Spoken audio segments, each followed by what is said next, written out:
le conte de Jean de Calais qui chantait. Puis après ça, il y avait bien d'autres contes qui comptaient, je m'en souviens plus. Mais ils comptaient des contes toute la veillée, ça faisait, puis après ça, on grouillait pas. On était tout le temps tranquille, le temps qu'ils comptaient ces contes-là. Mais un conte, disons, est-ce qu'un conte pouvait durer plusieurs minutes, même 20 minutes? Ça durait des jours. Pour le même conte? Oui. Il mettait longtemps compter un conte.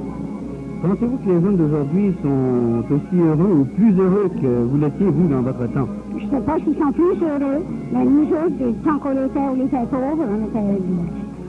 mais on avait tout le temps le cœur content, on était joyeux. Puis à ce tour, les jeunes gens, ils ne sont pas si happy qu'on était dans ce temps-là.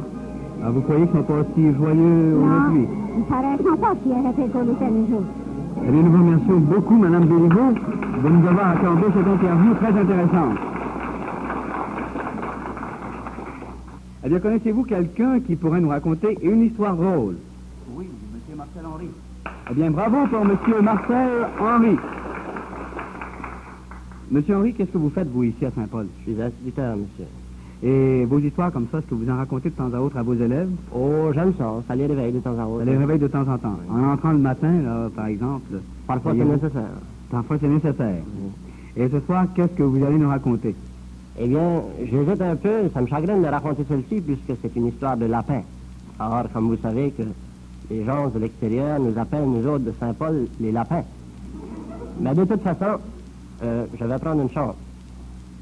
Je m'en allais un jour dans le nord de la province et je roulais à une vitesse d'à peu près 50 000 à l'heure lorsque deux lapins sautent en avant de mon char. Comme de raison, je n'ai pas pu arrêter. Et puis je me suis aperçu que les lapins couraient devant ma voiture. Tous les deux, un de chaque côté, un peu en avant des roues. Or, je n'ai pas arrêté, j'ai simplement continué. Et je me suis aperçu qu'un des lapins se tournait vers l'autre et puis il lui dit: est-ce que nous allons prendre le bord du bois? L'autre dit: es-tu fou? Il dit: ça court bien mieux dans le chemin. Merci beaucoup, monsieur Marcel Henry, professeur à l'École centrale de Saint-Paul. Eh bien, maintenant, si vous le voulez, nous allons poser quelques questions à monsieur l'abbé Oscar Godette, curé de Saint-Paul, qui ne semble pas s'ennuyer lui non plus ici ce soir. Eh bien, bonsoir, monsieur le curé. Tout d'abord, si vous le permettez, je vais vous demander de nous parler un peu de votre très jolie paroisse. D'abord, est-ce qu'on peut dire que Saint-Paul est une grande paroisse? Un peu grande en étendue, mais non pas quant au nombre de familles. Et diriez-vous que Saint-Paul progresse assez rapidement? Oui, il y a certainement un certain progrès, tout particulièrement au point de vue de l'éducation. Ils ont construit tout récemment en 1951 une école centrale qui comprend 7 classes. Maintenant, 2 ans passés, ils ont construit une autre école de 4 classes à Légerville. Ils ont rénové en même temps l'école de bon secours de 2 classes. Alors, au point de vue d'éducation, je considère qu'il y a eu un immense progrès. Et vous pourriez nous dire quel est le nombre d'enfants qui fréquentent l'école centrale ici? Approximativement? 220 à peu près, 225. Selon vous, est-ce que votre école est suffisamment grande? Oui. Oui? Oui. Quel est le moyen de subsistance des gens ici en général à Saint-Paul? La plupart vivent de la culture de la terre. Il y a un certain nombre qui gagnent leur vie dans les chantiers. Et l'autre portion, ce sont des ouvriers. Et chez les ouvriers, par exemple, est-ce que le chômage est très élevé cette année? Il l'a été au début de l'été, mais maintenant ça semble stabiliser. Monsieur le curé, on dit que le nombre de vocations religieuses et sacerdotales est très élevé à Saint-Paul chaque année. Est-ce que vous pouvez nous donner des renseignements à ce sujet? Bien, quant au point de vue des religieuses, je pense bien qu'on compte au-delà de 60 religieuses. Pour le nombre de prêtres, je crois qu'ils sont 8 ou 9 natifs de la paroisse. Et est-ce que vous croyez que cette année, par exemple, la paroisse donnera encore des prêtres pour le diocèse?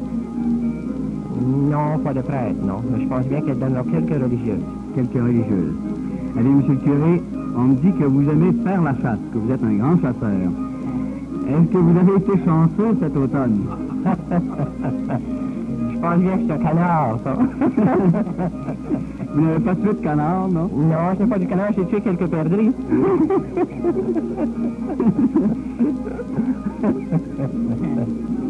Eh bien, nous vous remercions beaucoup, monsieur l'abbé Oscar Godet, curé de la paroisse de Saint-Paul.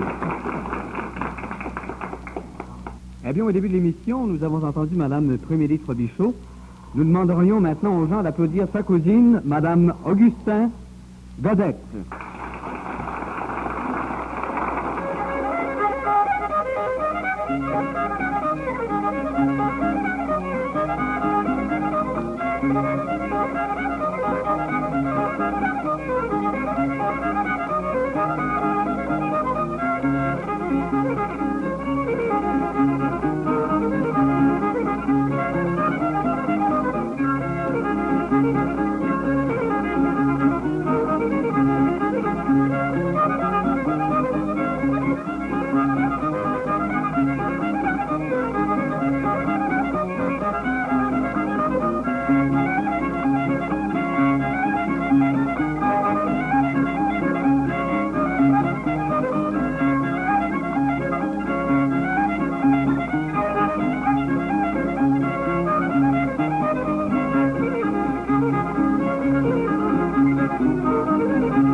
Madame Alfred Henry, que nous avons entendue comme accompagnatrice au piano au début de l'émission, va nous interpréter une chanson. Tout d'abord, Madame Henry, est-ce que la chanson que vous allez nous faire connaître est très vieille?